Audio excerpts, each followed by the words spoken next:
என் ஹாஸ்டலில் எனக்கு ஒரு ஃப்ரெண்ட் இருந்தாங்க. நல்ல ஜாலி டைப், ஃபன் கேரக்டர். நான் அவங்கக்கிட்ட மோஸ்ட்டாக இந்த எமோஷன்ஸ், ஃபீலிங்ஸ்லாம் பார்த்ததே இல்லை. அண்ட் நானும் அவங்க கூட எமோஷ்னலி அட்டாச்லாம் கிடையாது. ஃபைனல் இயரில் எல்லாருக்கும் நடக்கிற மாதிரி தான் எங்களுக்குள்ளே சண்டை வந்துடுச்சு. அவங்க கூடவும் அப்புறம் இன்னொரு பொண்ணு. ஆனால் அந்த இன்னொரு பொண்ணு எனக்கு ரொம்ப க்ளோஸ்னால் நான் எமோஷ்னலி அட்டாச்டு வித் ஹர். நான் எவ்வளவோ கன்வின்ஸ் பண்ணேன், சாரி கேட்டேன் அவங்க என்கிட்ட பேசணுன்னு. ஆனால் அவங்க என்கிட்ட பேசவே இல்லை. ஆனால் நான் ஃபஸ்ட்டு சொன்ன ஃப்ரெண்ட் அவங்க என்கிட்ட பேசணுன்னு நான் ட்ரையும் பண்ணல, எந்த எஃபோர்ட்ஸும் போடல.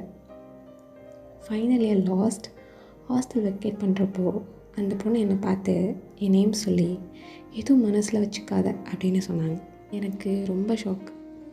இவங்கள போய் எமோஷ்னல் இல்லை, ஃபீலிங்ஸ் இல்லை, என்னென்னமோ நினச்சினேன் அப்படின்னு இருந்துச்சு. அண்ட் நான் இன்னொன்று புரிஞ்சுக்கிட்டேன். சாரிங்கிறது ஒரு பர்சனோட கேரக்டர், பிஹேவியருக்கு ரொம்ப ரொம்ப கனெக்டடான விஷயம். இந்த ஒரு லைனால் இவங்க எனக்கு அந்த எமோஷ்னலி அட்டாச்டு ஃப்ரெண்டோட அவங்கள விட மேலே தெரிஞ்சாங்க. காலேஜ் முடித்து it's been more then 1 year. But அந்த லைன் நான் இன்னும் அதை மறக்கலை. whenever I think about it, I feel sorry for the moments I judged her.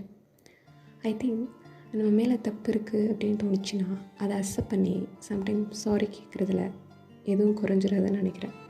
சில சாரீஸ் உடைஞ்சு போன அழகான உறவை திரும்ப ஒட்ட வைக்கும். சில சாரீஸ் ஒரு பர்சன் மேலே வச்சுருக்க மரியாதையை அதிகரிக்கும். அண்ட் ஆல்சோ சேயிங் சாரி எவ்வளோ முக்கியமோ அதே நேரம் அக்செப்டிங் சாரியும் அதே அளவு முக்கியம். So sorry, say it and accept it.